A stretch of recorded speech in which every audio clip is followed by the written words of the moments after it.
Bismillahirrahmanirrahim. Alhamdulillahirabbil alamin wassalatu wassalamu ala asyrofil mursalin nabiyina Muhammadin wa ala alihi wa sahbihi wa man tabi'ahum bi ihsanin ila yaumiddin. Amma ba'd.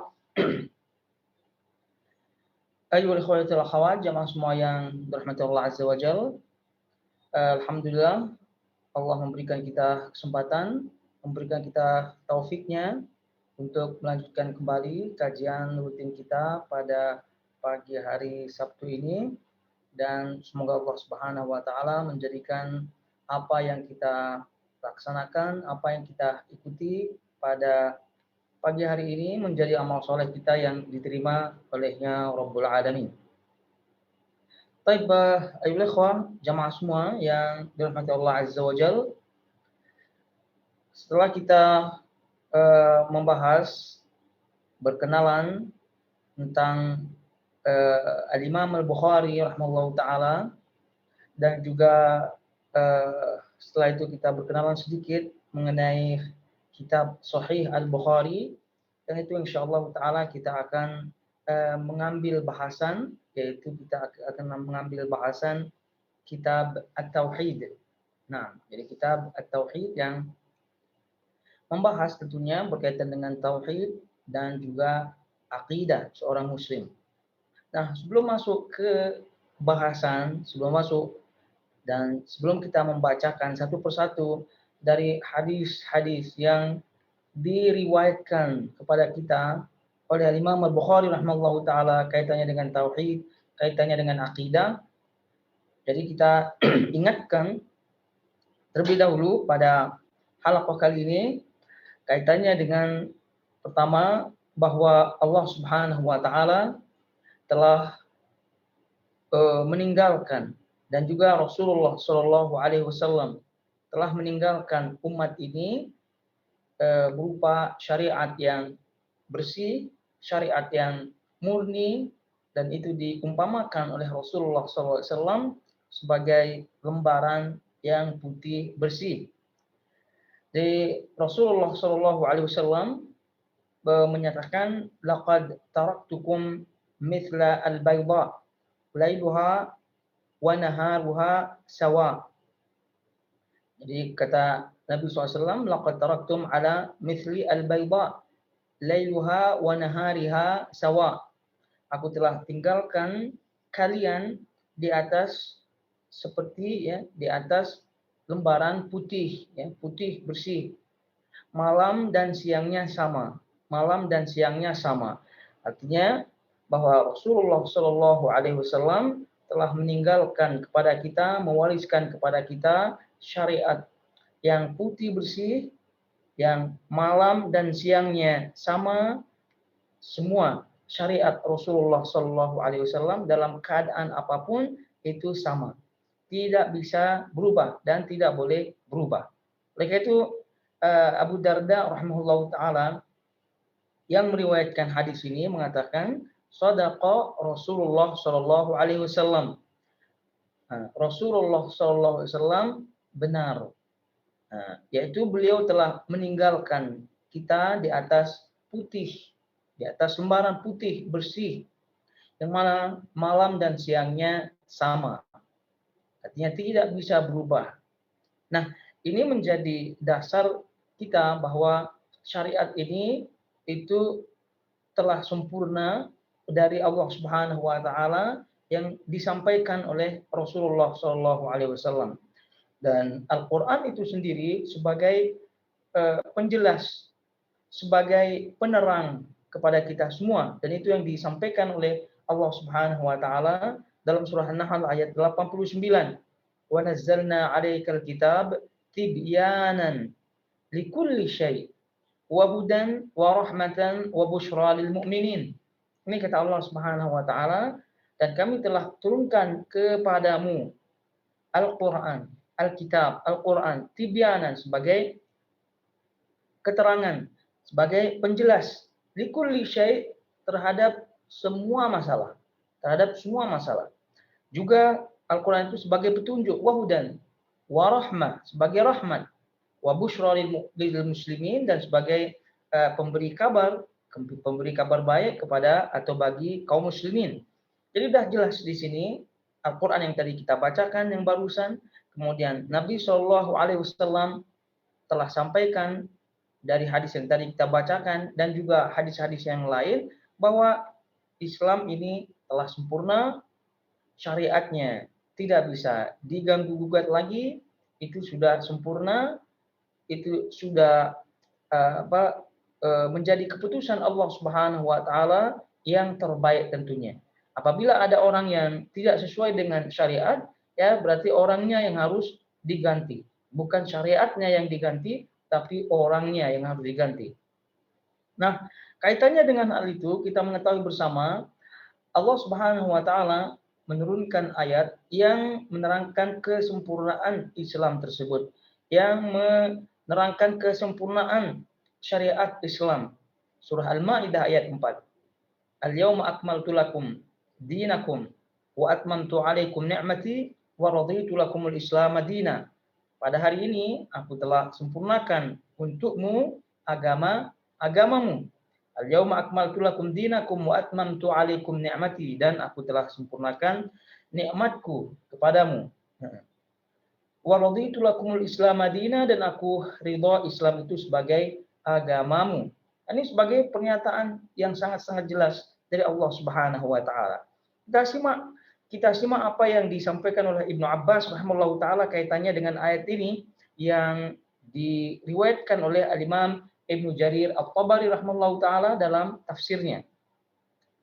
Qala Ibnu Abbas berkata berkaitan dengan ayat yang tadi Al-Maidah ayat 4, kata beliau, akhbarallahu nabiyahu wal mu'minun. Akhbarallah nabiyahu, bahwa Allah Subhanahu wa taala telah mengkhabarkan, Allah Subhanahu wa taala telah mengabarkan nabinya dan juga kepada kaum mukminin annahu akmala lahum al-iman, bahwa Allah Subhanahu wa taala telah menyempurnakan bagi mereka semua iman. Kemudian fala yahtajuna ila ziyadatin abadan, maka mereka, kita semua, tidak perlu kepada tambahan apapun, tidak perlu tambahan apapun. Waqad atammahullah fala yunqisuhu, Allah Subhanahu wa taala telah menyempurnakannya, maka tidak ada yang boleh menguranginya. Waqad radiyahullah fala yuskhituhu abadan, dan Allah Subhanahu wa taala telah meridainya dan tidak ada yang bisa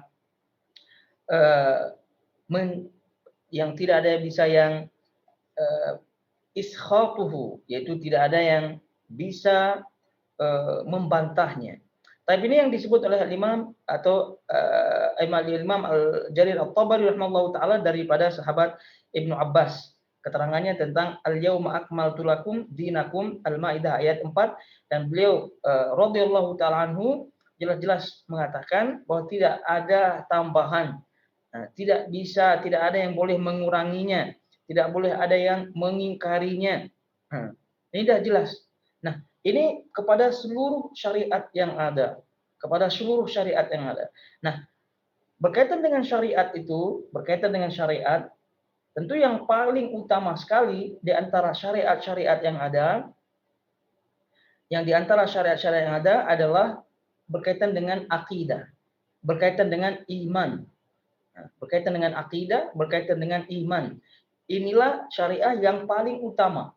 Di antara syariat-syariat yang lain, itu yang paling utama adalah akidah, yang paling utama adalah al-iman. Sehingga perkara akidah, perkara iman, ini adalah ajaran syariat yang paling jelas sekali dijelaskan oleh Allah Subhanahu wa taala, dijelaskan oleh nabinya dalam hadis-hadis yang ada, kemudian diterangkan oleh para sahabat, tabi'in, dan seterusnya dari kalangan salaf. Nah, ini yang harus kita cermati, harus kita pahami, bahwa masalah akidah ini terang benderang. Nah, sebagaimana halnya syariat-syariat yang lain, nah, yang paling terang sekali adalah masalah akidah. Dan kalau kita melihat masalah-masalah akidah, permasalahan atau bahasan-bahasan akidah, itu tentu tidak ada yang ikhtilaf, ataupun kalau ada ikhtilaf itu pun sangat-sangat sedikit, boleh dikata angkanya tidak terhitung. Artinya sangat sedikit, tidak dimasukkan ke dalam ikhtilaf. Nah, berbeda dengan masalah-masalah yang lain, masalah fikih dan masalah-masalah furu', masalah-masalah cabang fikih dan seterusnya. Baik. Nah, jadi setelah kita mengetahui bersama Allah Subhanahu wa taala telah menjelaskan semua syariat, terutama akidah, begitu juga dengan Rasulullah Shallallahu alaihi wasallam telah menjelaskannya, dan itu yang disampaikan oleh para sahabat Nabi Shallallahu alaihi wasallam, seperti yang kita nukil daripada Ibnu Abbas radhiyallahu taala anhu tadi. Kenapa demikian? Artinya kenapa kita tekankan bahwa masalah akidah ini adalah masalah yang paling utama yang telah diterangkan oleh para rasul, karena masalah-masalah kecil lainnya itu telah diterangkan oleh Rasulullah Shallallahu alaihi wasallam. Dan bahkan disebutkan oleh Salman Al-Farisi radhiyallahu taala anhu bahwa Nabi Shallallahu alaihi wasallam telah menerangkan semuanya, sampai menerangkan bagaimana adab, bagaimana tata cara sunnahnya qada al-hajah, membuang air besar atau membuang air kecil. Itu semua diajarkan oleh Rasulullah SAW. Nah, kalau saja masalah adab, masalah qada al-hajat, masalah buang air besar, buang air kecil itu telah diterangkan oleh Rasulullah SAW, yaitu yang masalah kecil, apalagi masalah yang besar, yaitu kaitannya dengan akidah. Oleh karena itu Syekhul Islam Ibnu Taimiyah rahimahullahu taala menyebutkan wal muhal fil aql wad din an yakuna ar-rasul alladhi akhrajahu Allah bihi an-nas min adh-dhulumati ila an-nur wa anzala 'alaihi al-kitab liyahkuma bainan nas fi ma ikhtalafu fihi an yakuna qad taraka bayan al-iman, atau bi anna al-iman billah wal ilm multabisan mushtabihan. Kata beliau, tidak masuk akal dan juga tidak masuk akal, kemudian wal muhal fil aql wad din. Jadi tidak masuk di akal dan juga tidak diterima dalam agama bahwa Rasulullah SAW yang diutus oleh Allah Subhanahu wa taala sebagai atau dengan misi mengeluarkan seorang atau mengeluarkan manusia dari kegelapan kepada cahaya, itu tidak menerangkan masalah iman. Tidak menerangkan masalah iman kepada Allah dan meninggalkan manusia dalam keadaan rancu, tidak memiliki ilmu tentang hal itu.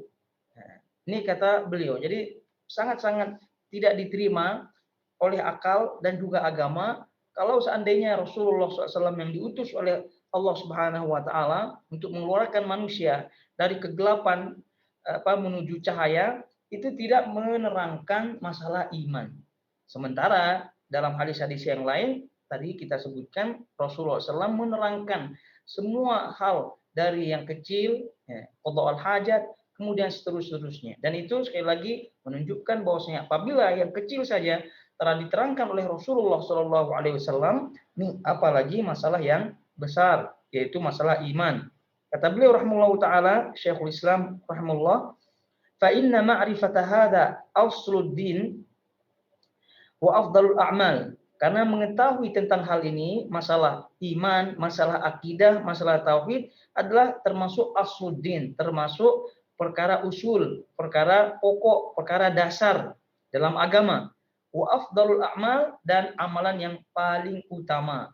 Nah, ini itu oleh karena itu kata beliau rahimahullahu taala tadi wal muhal itu tidak masuk akal, tidak diterima oleh akal dan juga tidak diterima oleh agama kalau seandainya Rasulullah SAW tidak menerangkan. Baik. Nah, setelah penjelasan ini, jadi kita mengetahui terang benderangnya syariat Islam, terutama kaitannya dengan iman, kemudian keterangan-keterangan para ulama tadi. Lalu kenapa adanya inhiraf? Kenapa adanya penyelewengan? Kenapa adanya kelompok-kelompok sesat? Kenapa adanya kelompok-kelompok sesat? Dan sebagaimana yang telah kita terangkan bahwa terjadinya atau adanya kelompok-kelompok sesat yang ada ini merupakan sunnatullah, yaitu takdir minallah azza wajal. Jadi takdir Allah Subhanahu wa taala telah tentukan, telah putuskan, sehingga apabila kita telah mengetahui hal ini, maka hendaknya kita benar-benar mempelajari, mencari akidah dan juga pelajaran-pelajaran agama yang betul-betul di atas lembaran putih tadi. Dan itu yang disampaikan oleh Allah Subhanahu wa taala di dalam surah Hud, ya, dalam surah Hud ayat 118, Allah Subhanahu wa taala menyebutkan, walau syaa rabbuka la ja'alan nas ummatan wahidah wala yazaluna mukhtalifin. Kalau Allah Subhanahu wa taala berkehendak, maka pastilah Allah akan menjadikan manusia itu menjadi satu agama, satu pemahaman. Tapi wala yazaluna mukhtalifin. Manusia itu senantiasa akan berpecah, berbeda pandangan. Nah, ini kata Allah Subhanahu wa taala, dan kemudian wala yazaluna mukhtalifin, dan mereka senantiasa manusia itu akan berbeda, berpecah. Illa man rahima rabbuk, kecuali mereka yang dirahmati oleh Allah Subhanahu wa taala. Kecuali mereka yang dirahmati oleh Allah Subhanahu wa taala. Nah, kecuali mereka yang dirahmati oleh Allah Subhanahu wa taala, sebagaimana keterangan-keterangan para ulama, sebagaimana yang diterangkan oleh Al-Imam Ibnu Katsir rahimahullahu taala di sini, kata beliau illa man rahima rabbuk. Bisa dicek nanti tafsir Ibnu Katsir dalam ayat ini. Kata beliau rahimahullahu taala, yaitu wala yazaluna mukhtalifin, manusia itu akan senantiasa berbeda, ya, berpecah dalam agama, kecuali mereka yang dirahmati oleh Allah Subhanahu wa taala. Kecuali mereka yang dirahmati Allah Subhanahu wa taala, yaitu mereka-mereka yang mengikuti sunnah Rasulullah sallallahu alaihi wasallam, yang mengikuti ittiba ajaran-ajaran Rasulullah sallallahu alaihi wasallam. Nah, itu dan juga itu keterangan-keterangan daripada para ulama yang lainnya kaitannya dengan perpecahan umat ini tentu akan senantiasa ada, kecuali mereka-mereka yang dirahmati oleh Allah Subhanahu wa taala, merekalah yang selamat. Merekalah yang selamat. Nah, perpecahan ini juga kita ketahui bersama, dan itu merupakan takdir Allah Subhanahu wa taala yang pernah kita sama-sama pelajari dalam Sunan Abu Dawud rahimahullahu taala. Di situ disebutkan hadis iftiraqul ummah.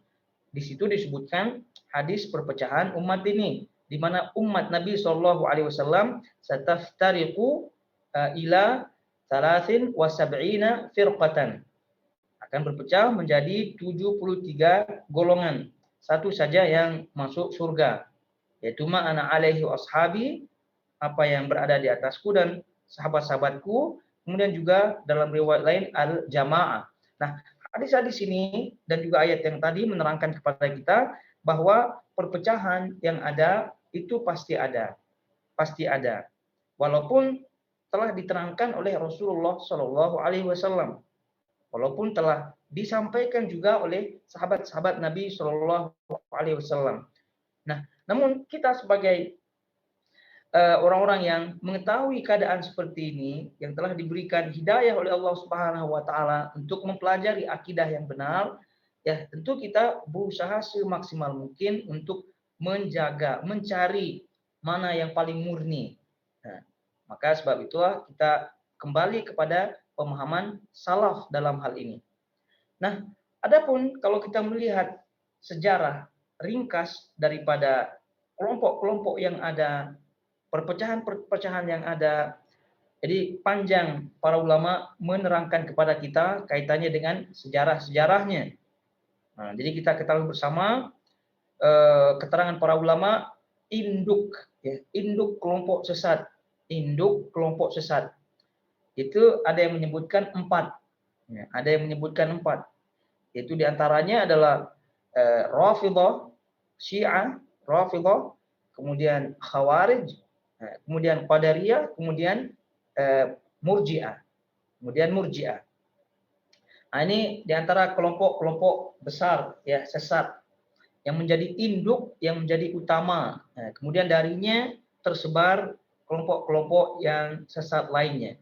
Jadi Rafidhah, Syiah kita ketahui, kemudian Khawarij, kemudian Qadariyah, kemudian Murji'ah. Nah, kemudian Murji'ah. Ya, kalau mau sebutkan lagi Jabriyah. Nah, tapi ini 4 yang masyhur disebutkan oleh para ulama. Nah, kalau kita melihat keterangan para ulama tentang kelompok induk sesat ini, nah itulah yang nanti akan darinya bercabang, beranak pinak kelompok-kelompok sesat yang lain. Jadi oleh karena itu Rasulullah SAW menyebutkan tadi di dalam hadis iftiraqul ummah kaitannya dengan 73 golongan perpecahan umat ini, itu bukan berarti tepat-tepat 73, tidak. Tapi itu kata para ulama menunjukkan banyaknya kelompok-kelompok sesat. Banyaknya kelompok-kelompok yang menyimpang dari agama Islam. Dan induknya adalah tadi ada yang menyebutkan 4, ada yang lebih dan seterusnya. Tapi yang jelas dari induknya itu beranak pinak, ya, berketurunan. Nah, berketurunan.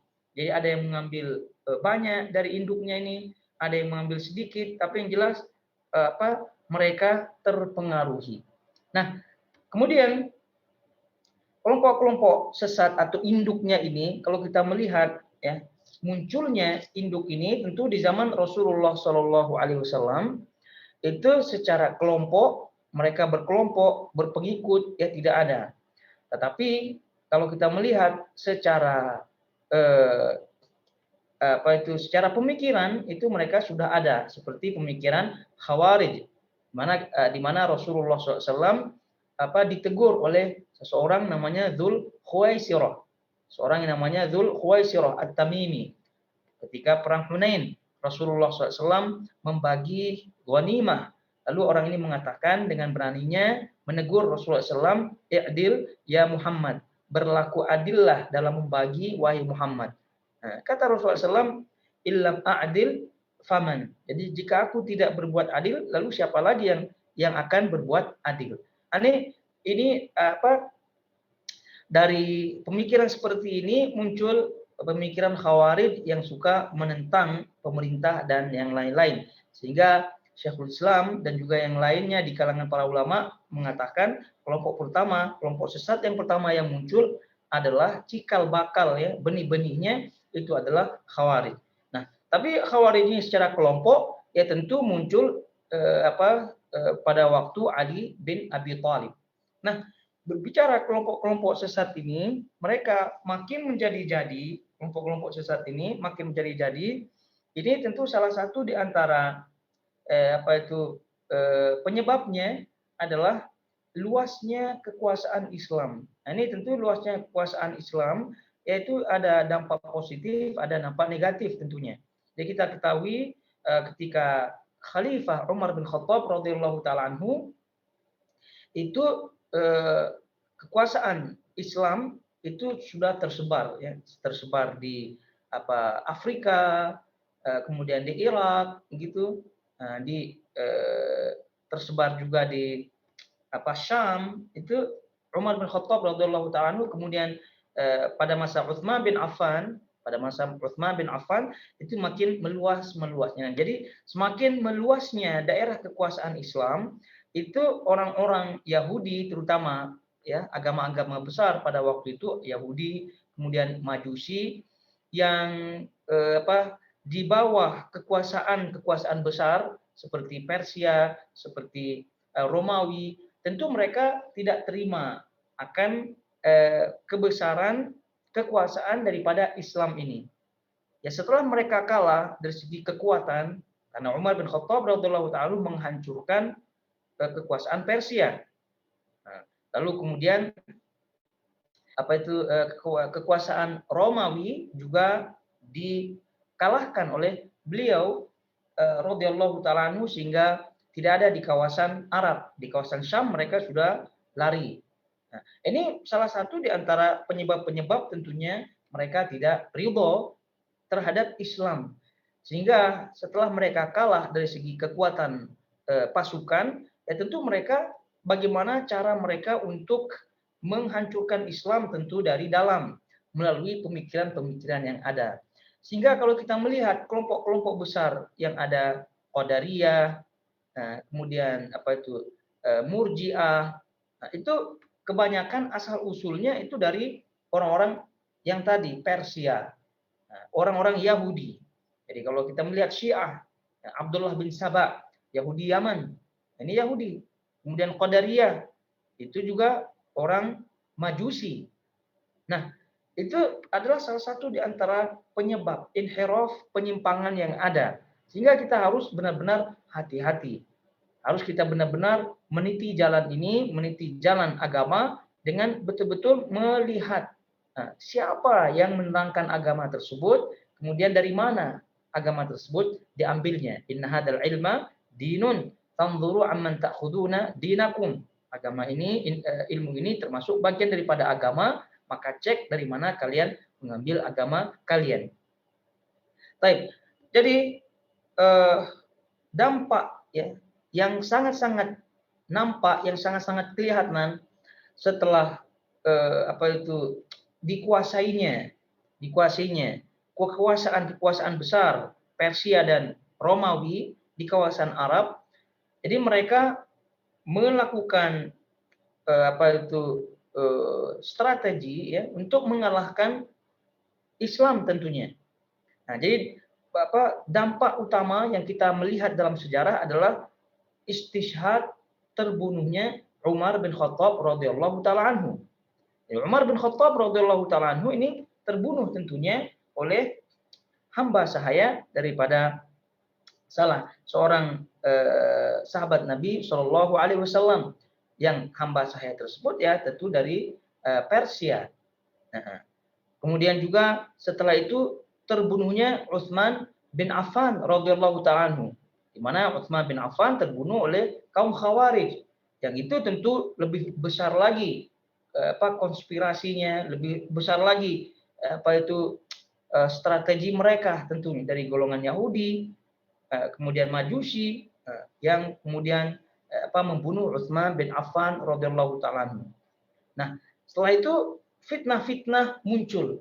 Ya, fitnah-fitnah muncul setelah Umar bin Khattab terbunuh, Pak Utsman bin Affan terbunuh, fitnah-fitnah mulai muncul. Perang Jamal, perang Siffin di kalangan para sahabat, itu semua adalah yang memicunya, yang menjadi penyebab sumber utamanya adalah tidak lain tidak bukan mereka-mereka itu, orang-orang Yahudi, orang-orang Majusi, yang mereka pura-pura masuk Islam tentunya.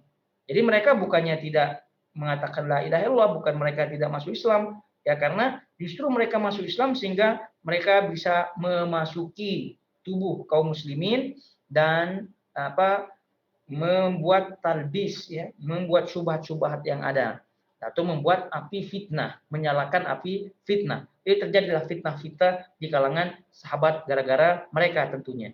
Nah, Ali bin Abi Thalib radhiyallahu ta'ala di masanya, dan kita pernah lalui bersama, muncul di situ Syiah, yang didirikan, ya, kalau boleh disebut, didirikan oleh Abdullah bin Saba al-Yahudi, Yahudi Yaman.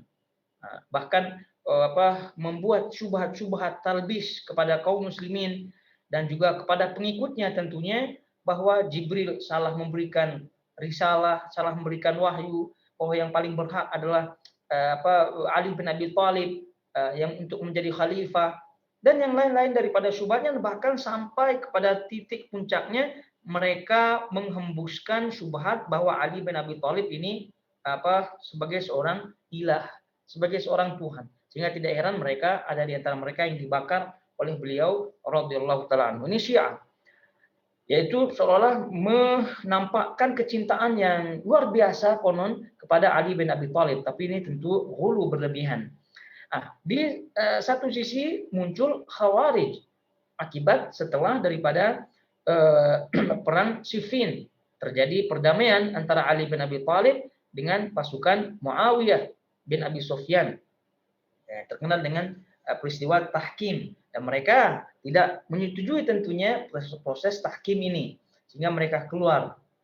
Khawarij ini keluar mengkafirkan seluruh sahabat-sahabat yang ikut serta dalam proses tahkim, proses pengadilan yang diadakan oleh Ali bin Abi Thalib dengan pasukan Muawiyah bin Abi Sufyan pada waktu itu. Nah, ini semua di masa sahabat ya, di masa sahabat. Kita ketahui bersama Ali bin Abi Thalib ini meninggal tahun sekitar 40 Hijriah. Ini masih awal-awal. Nah, ini sudah muncul ya, awal-awal sudah muncul Syiah, sudah muncul Khawarij. Nah, kemudian setelah itu di masa-masa akhir sahabat ya masih hidup di situ, Ibnu Umar radhiyallahu ta'ala anhu dan juga yang lainnya, tapi masih digolongkan masa sahabat.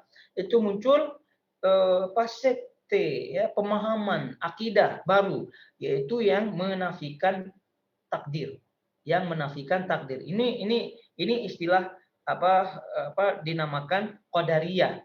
Itu yang menafikan takdir, itu qadariyah.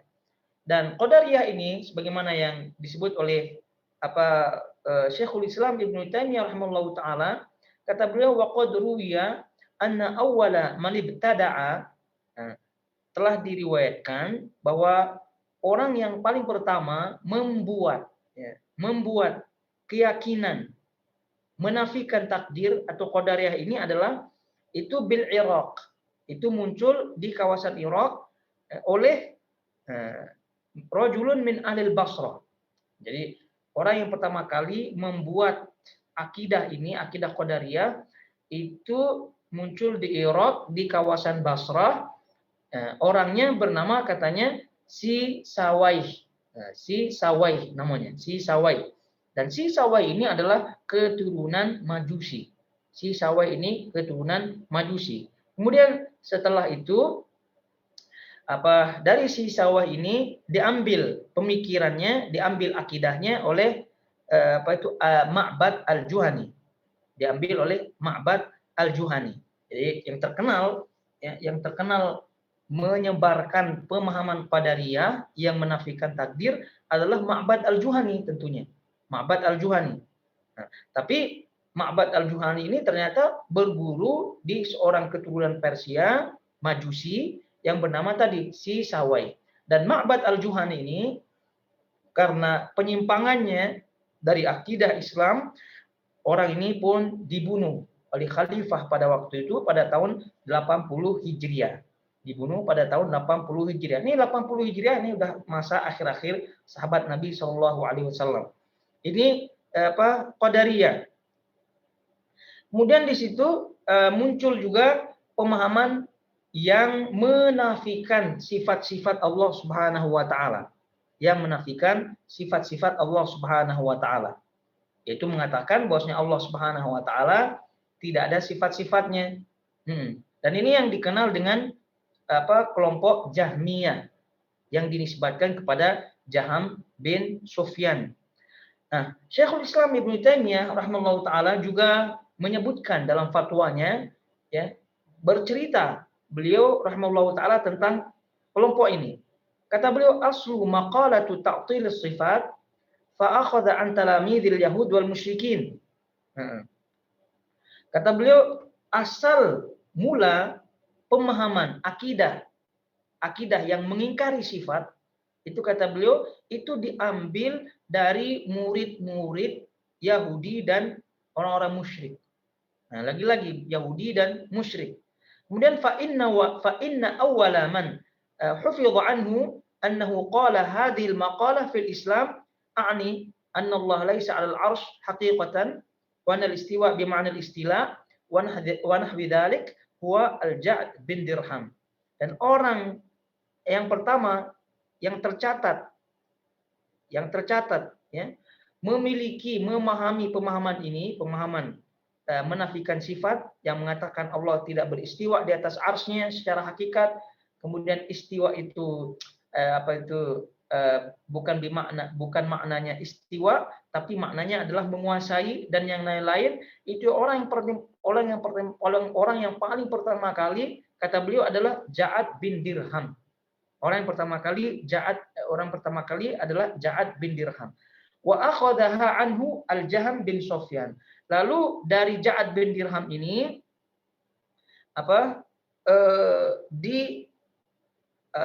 berguru dari Ja'ad bin Dirham Jaham bin Sofwan. Jadi Jaham bin Sofwan mengambil ilmunya daripada Ja'ad bin Dirham.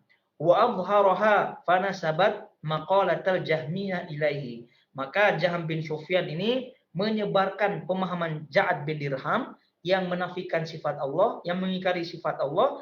Lalu karena Jaham bin Sofwan ilah yang menyebarkan pemahaman ini, maka kelompok ini dinisbatkan namanya kepada Jaham bin Sofyan, maka namanya terkenal dengan Jahmiyah. Terkenal dengan namanya Jahmiyah. Kalau tidak, maka Jaham bin Sofyan ini mengambil akidahnya daripada Ja'ad bin Dirham. Ja'ad bin Dirham ini keturunan Persia, Majusi, keturunan Persia, Majusi. Dan Ja'ad bin Dirham ini karena pemahamannya telah menyimpang ya dari Islam, maka emir pada waktu itu membunuhnya di tahun 124 Hijriah. 124 Hijriah.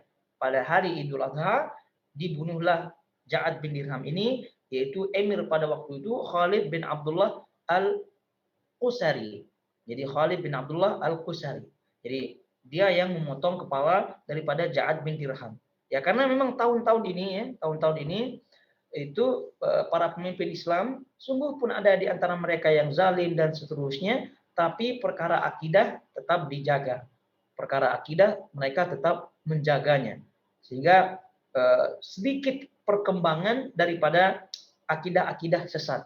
Nah, baru setelahnya pada tahun 200 Hijriah, kemudian 300 Hijriah, 400 Hijriah itu sudah mulai tersebar banyak. Nah, termasuk kelompok-kelompok yang mengambil ya langsung maupun tidak langsung. Termasuk diantaranya adalah Asy'ariyah, kemudian Maturidiyah. Ini kita tahu Asy'ariyah Maturidiyah ya sekitar tahun 300-an Hijriah. Nah, ini kalau kita melihat ya sejarah asal muasal daripada kelompok-kelompok sesat ini adalah orang-orang musyrik, kemudian orang-orang daripada Yahudi dan Nasrani. Nah, lagi-lagi kita ingatkan, mereka ini tentu tidak terima dikuasai oleh kaum muslimin wilayahnya. Oleh karena itu sangat benar kata Allah Subhanahu wa taala dalam surah Al-Baqarah itu, "Walan tardha 'ankal yahud walan nasara hatta tattabi'a millatahum." Jadi orang-orang Nasrani, orang-orang Yahudi dan Nasrani tidak akan pernah rela, tidak akan pernah ridha kepada kalian sampai kalian mengikuti agama mereka.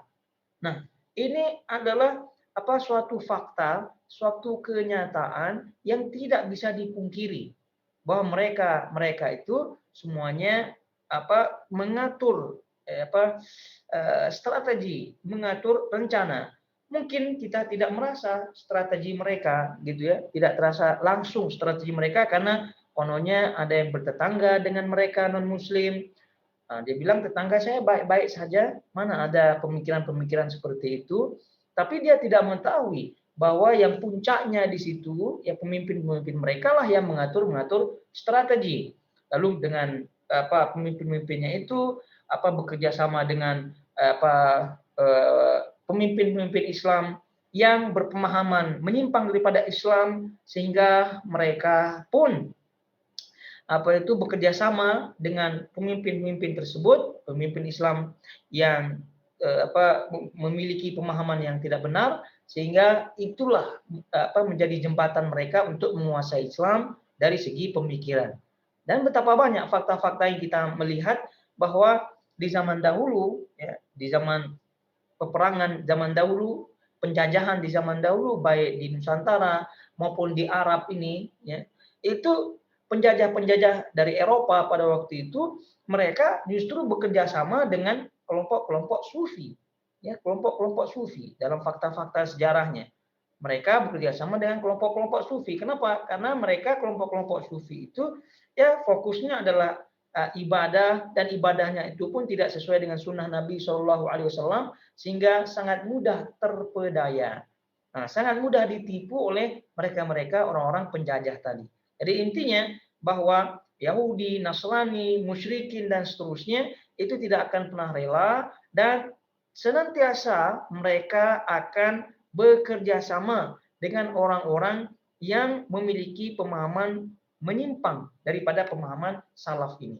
Sehingga kita betul-betul harus berhati-hati tentunya. Nah, ini diantara penyebab penyebab terjadinya terpesongnya gitu ya akidah Islam yang telah ditinggalkan oleh Rasulullah SAW dalam keadaan putih bersih, yang telah diterangkan oleh Allah Subhanahu Wa Taala dalam Al-Qur'annya dengan seterang-terangnya. Ini salah satu penyebabnya. Di antara penyebab yang lain ya adalah dari sifat manusia itu sendiri. Dari sifat manusia itu sendiri. Apa sifat manusia itu sendiri? Yaitu sangat susah untuk meninggalkan kebiasaan. Sangat susah untuk meninggalkan kebiasaan. Dan ini fakta sekali. Ini kalau udah dua generasi, ya, jangankan generasi turun-menurun dari contoh generasi kita punya atuk, ya, kita punya kakek. Nah, kalau udah generasi dari kakek kita, dari atuk kita ini, udah melakukan suatu kebiasaan tradisi ya, yang dibuat tradisi, nanti anaknya, cucunya, dia bilang, wah ini tradisi betul-betul ini. Begitu, padahal baru kalau dilihat sanadnya ya baru dari atuknya, baru dari kakeknya. Kan tidak lama tuh. Nah, apalagi yang sudah bertahun-tahun, yang sudah menjadi tradisi kebiasaan itu sangat-sangat susah sekali. Nah, mereka tidak tahu bahwasanya tradisi yang mereka ikuti ini adalah tradisi sesat, tradisi yang tidak sesuai dengan Islam. Ya contoh, Syiah. Kita sama-sama mengetahui, mereka lah yang membuat tradisi-tradisi Maulid. Ya, sekte Ismailiyah, Qaramithah, kemudian Bani Ubaidiyah yang pernah kita bahas di Kasbus Syubhat. Itu semua adalah bentuk-bentuk anak pinak keturunan daripada Syiah. Nah, mereka itulah yang membuat asal muasal Maulid. Nah, asal muasal daripada Maulid, dan itu sekitar tahun 400-an Hijriah ya, 400-an Hijriah. Sudah lama sekali. Jangankan 400-an Hijriah atau 500-an Hijriah, sangat lama sekali. Yang tadi kita punya sifat manusia itu ya. Apabila kebiasaan kita dapatkan dari kakek kita lah, daripada atuk kita, itu sudah luar biasa. Kita bilang wah ini kebiasaan kita, ini dah tradisi kita, ini tidak bisa diubah-ubah lagi. Ini baru sampai atuknya. Bagaimana kalau udah ratusan tahun yang dahulu? Itu sangat-sangat susah sekali. Nah, itu salah satu di antara sifat manusia. Jadi oleh karena itu kita senantiasa berdoa kepada Allah Subhanahu Wa Taala agar hati kita ya dibalik oleh Allah Subhanahu Wa Taala menuju ketaatan. Ya muqallibal qulub, tsabbit qalbi ala dinik, untuk ditetapkan hati kita di atas agamanya. Kemudian Allahumma arinal haqqa haqqa, nampakkan kebenaran, warzuqna tiba'ah, dan berikan taufik untuk mengikutinya. Kemudian wa arinal batila batila warzuqna ijtinabah, dan kita mohon kepada Allah Subhanahu Wa Taala agar dinampakkan kebatilan sehingga kita boleh bisa meninggalkannya. Karena kalau tidak, ini sifat manusia ya, susah meninggalkan tradisinya. Karena salah satu di antara yang paling susah ditinggalkan adalah kebiasaan. Ya contoh sajalah kita kebiasaan tidur, ya kebiasaan tidur pagi, contohnya. Itu kalau meninggalkannya sangat-sangat susah. Boleh apa tidak? Bisa apa tidak ditinggalkannya? Bisa sebenarnya. Tapi sangat susah, sangat sulit. Ini buktinya bahwa sifat manusiawi yang namanya meninggalkan tradisi itu sangat-sangat susah. Illa man rahima rabbuk, sebagaimana yang tadi dalam ayat, kecuali yang dirahmati oleh Allah Subhanahu Wa Taala. Ini salah satu di antara penyebab inhiraf, penyebab menyimpang terpesongnya seseorang daripada akidah yang lurus, akidah yang benar. Nah, ini kita harus perhatikan. Jadi sejauh mana pengorbanan kita untuk meninggalkan kebiasaan, maka sejauh itu pula peluang kita menuju lurus ya kebenaran insya Allah akan tercapai. Nah, oleh karena itu kalau kita telah mendapatkan hidayah, telah mendapatkan taufik dari Allah Subhanahu Wa Taala untuk mengikuti kebenaran, maka jadikanlah itu sebagai kebiasaan.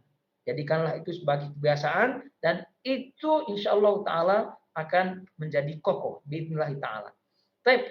Kemudian di antara sifat manusiawi yang menyebabkan inhiraf, yang menyebabkan terpesongnya, tersesatnya seseorang adalah al-jahlu, kebodohan, tidak ada ilmu. Nah, ini semua sangat-sangat kita melihat ya wujud nyata efek daripada kejahilan.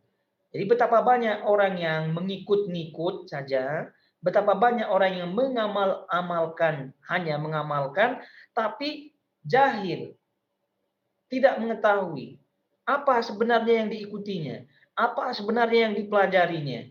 Itu mereka tidak mengetahui. Jadi oleh karena itu orang-orang jahil ini itu disukai oleh syaitan, disukai oleh iblis. Kenapa? Karena sangat mudah untuk diperdaya. Sangat mudah diperdaya. Walaupun orang jahil ini rajin ibadah. Oleh karena itu perumpamaan orang yang berilmu dengan orang yang fokus ibadah saja itu umpamanya diumpamakan oleh Rasulullah SAW itu umpama bulan dan bintang. Nah, jadi terang benderang cahayanya bulan tersebut. Baik, jadi al-jahlu itu kebodohan. Ini menjadi penyebab utama kesesatan-kesesatan yang ada. Dahlah tambah tadi ditambah oleh sifat manusiawi yang susah untuk meninggalkan kebiasaan, kemudian ditambah lagi dengan kebodohan, maka dah merajalelalah pemahaman-pemahaman sesat. Nauzubillah min dzalik.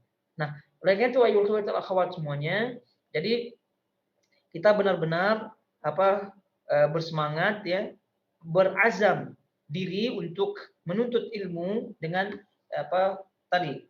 sumber-sumber yang jelas, ya, sumber-sumber yang betul-betul merujuk kepada pemahaman Nabi Shallallahu Alaihi Wasallam, pemahaman sahabat-sahabat Nabi Shallallahu Alaihi Wasallam, dan kita tegas dalam hal ini.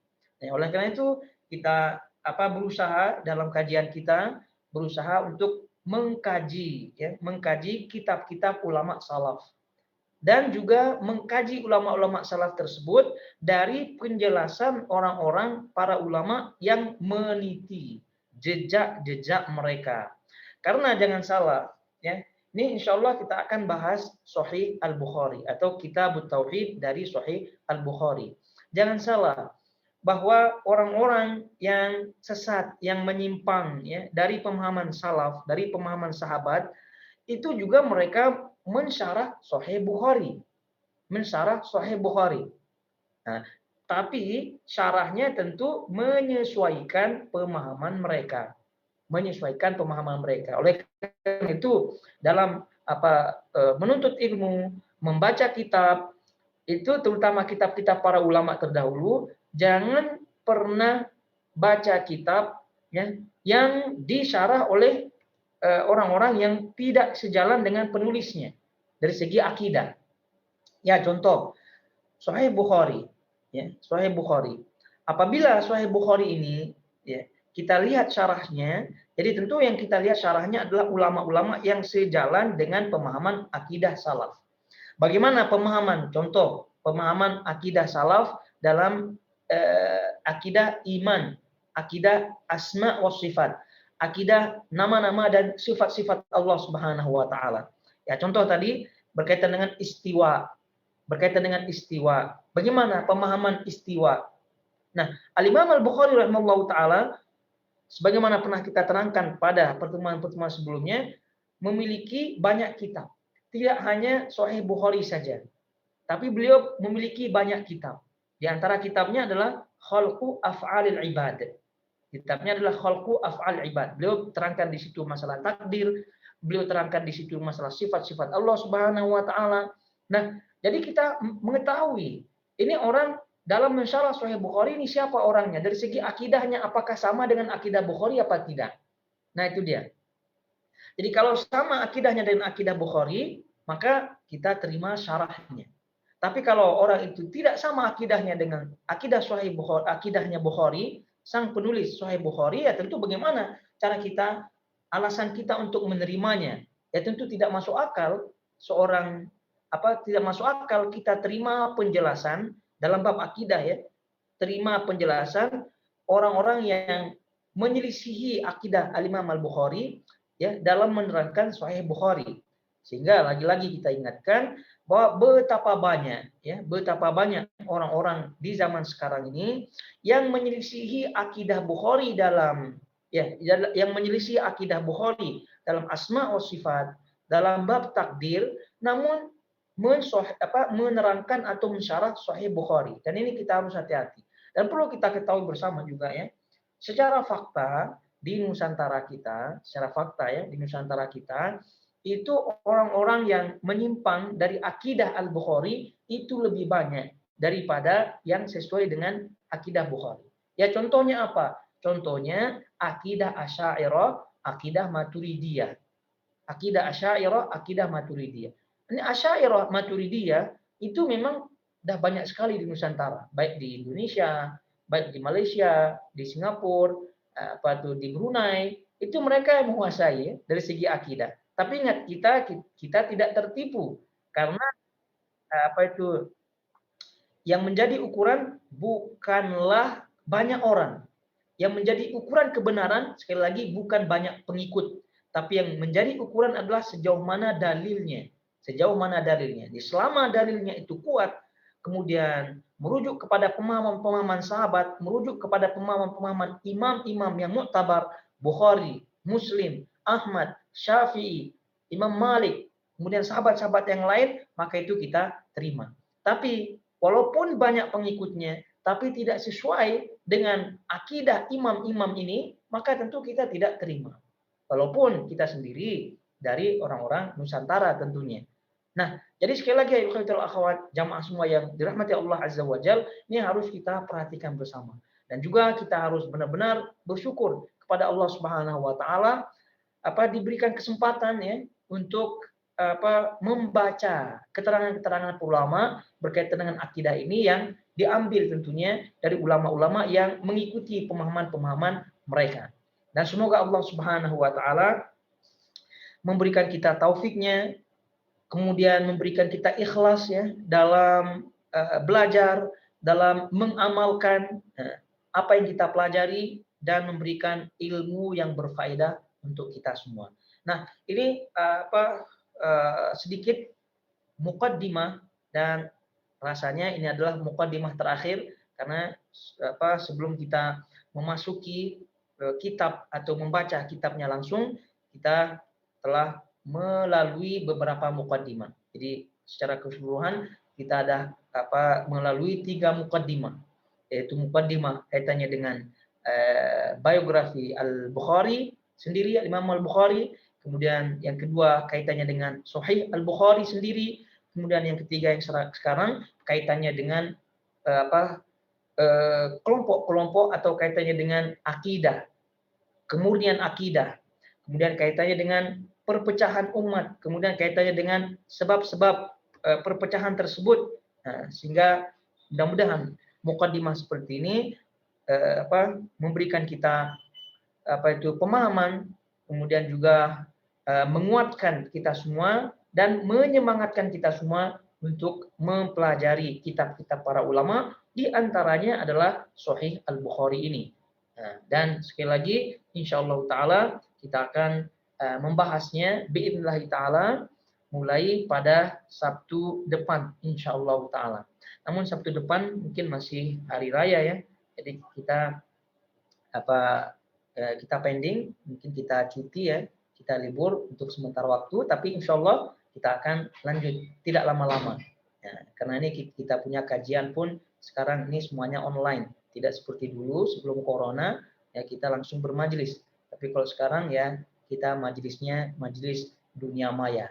Semoga semangat dunia maya ini tidak kalah membara ya, tidak kalah besar dengan semangat ketika kita bermajelis di dunia nyata. Dan juga semoga pahalanya sama dan kita harap lebih. Nah, baik, sampai di sini kiranya ikhwatul akhwat jamaah semua. Jadi semoga Allah Subhanahu wa taala sekali lagi memberikan kita pemahaman dan menyelamatkan kita semua tentunya dari pemahaman-pemahaman yang keliru, pemahaman-pemahaman yang menyelisihi pemahaman Nabi SAW dan pemahaman sahabat-sahabatnya. Nah, sekarang kita lihat pertanyaan yang ada. Pertanyaannya, orang-orang Yahudi dan Nasrani tidak akan senang kepada kamu hingga kamu mengikuti agama mereka. Katakanlah, sesungguhnya petunjuk Allah itulah petunjuk yang benar, dan sesungguhnya jika kamu mengikuti kemauan mereka setelah pengetahuan datang kepadamu, maka Allah tidak lagi menjadi pelindung dan penolong bagimu. Al-Baqarah 120. Apakah ayat ini berlaku juga untuk orang Yahudi dan Nasrani yang tidak memusuhi Islam? Nah, jadi apakah ayat ini berlaku juga untuk orang Yahudi dan Nasrani yang tidak memusuhi Islam? Nah, berlaku kepada orang-orang Yahudi dan Nasrani yang tidak memusuhi Islam. Jadi Yahudi dan Nasrani yang tadi kita sebutkan itu secara umum, baik yang memusuhi maupun yang tidak memusuhi. Artinya kewaspadaan kita itu berlaku untuk Yahudi yang memusuhi dan yang tidak memusuhi. Karena pada asalnya Yahudi dan Nasrani yang tidak memusuhi itu pada asalnya sebenarnya memusuhi secara tidak langsung. Kenapa? Karena mereka ingkar. Ya kalau mereka tidak memusuhi ya pastinya mereka masuk Islam tentunya. Nah, cuma hukum zohirnya tentu dibedakan antara yang memusuhi dengan yang tidak memusuhi. Mana yang harbi, yang memerangi, mana yang tidak. Ini secara hukum zohirnya. Tapi kalau kita sebagai seorang muslim, secara individu-individu, ya tentu kita tetap waspada. Seperti tadi yang diisyaratkan di mukadimah tadi, bahwa banyak orang yang mengatakan, wah, tetangga saya kan baik-baik saja. Artinya tidak memusuhi, baik-baik saja. Nah, dia tidak merasa bahwasanya si tetangganya ini tidak memiliki tidak memiliki rencana-rencana lah, tidak memiliki Tapi yang namanya orang-orang Yahudi, Nasrani ini paling tidak mereka memiliki tuan guru, istilahnya kalau kita lah ya, guru-guru atau pendeta dan yang lain. Nah, pendeta ini kan memiliki ajaran-ajaran. Nah, jadi semua dari tingkat kewaspadaan itu semua kita waspada. Oleh karena itu kaitannya dengan akidah, kaitannya dengan batasan-batasan dalam akidah ini kita harus benar-benar pegang baik-baik. Man tasyabbaha biqaumin fahuwa minhum. Ini adalah batasan. Kemudian juga kaitannya dengan hari raya itu ada juga batasan. Nah, ini menunjukkan bahwa Yahudi dan Nasrani baik yang memusuhi Islam maupun yang tidak memusuhi ini semua masuk. Kenapa? Karena pada hakikatnya mereka ingkar. Nah, keingkaran mereka inilah bentuk permusuhan secara tidak langsung. Karena kalau mereka tidak memusuhi ya mereka akan masuk Islam. Nah, wallahu ta'ala. Dan betapa banyak orang-orang yang berempati ya, orang mengikuti, merasa agama Nasrani, agama Yahudi itu benar gara-gara Nasrani dan Yahudi yang tidak memusuhi. Jadi toleransi tingkat tinggi, toleransi, kemudian berkasih sayang kepada mereka itu gara-gara mereka tidak melihat permusuhan di Yahudi dan Nasrani, ya contoh tetangganya. Ya, tetangga saya baik gitu karena dia tidak memusuhi. Ya, jadi dengan itu malah dia terperosok ke situ, terperosok kepada jurang yang menyelisih akidah, toleransinya tadi, dan seterusnya. Nah, baik. Kalau tidak ada, kita tutup ya. Subhanakallahumma wabihamdik, asyhadu an la ilaha illa anta, astaghfiruka wa atubu ilaik. Wassalamualaikum warahmatullahi wabarakatuh.